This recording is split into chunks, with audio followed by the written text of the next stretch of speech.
Welcome to our channel. Today we how to optimize software testing with Selenium, complete guide step by step clearly. Begin by introducing Selenium as a powerful tool for automating web applications for testing purposes.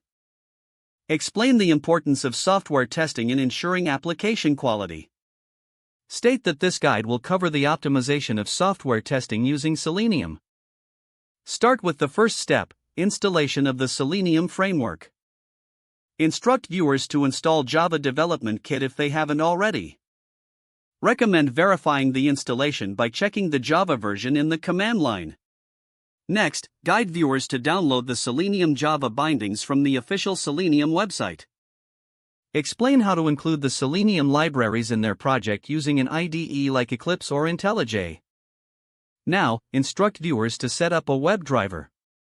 Guide them to choose a WebDriver based on their browser preference, such as Chrome, Firefox, or Safari. Explain how to download and install the chosen WebDriver. Instruct viewers to set the system property for the WebDriver in their code.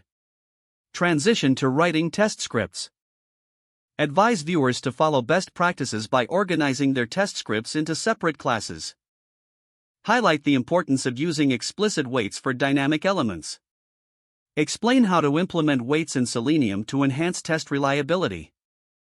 Introduce the concept of page object model for better maintainability of test scripts. Encourage viewers to separate the page structure from the test logic. Next, discuss the use of frameworks to streamline the testing process.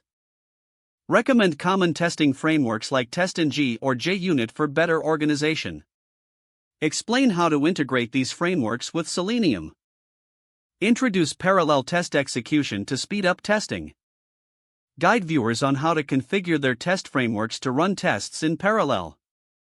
Next, discuss the importance of continuous integration. Explain how Selenium can be integrated with CI/CD tools like Jenkins.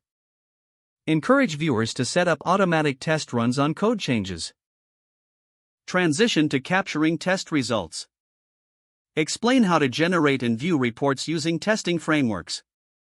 Don't forget to like this video and subscribe to our channel for more step-by-step tech guides.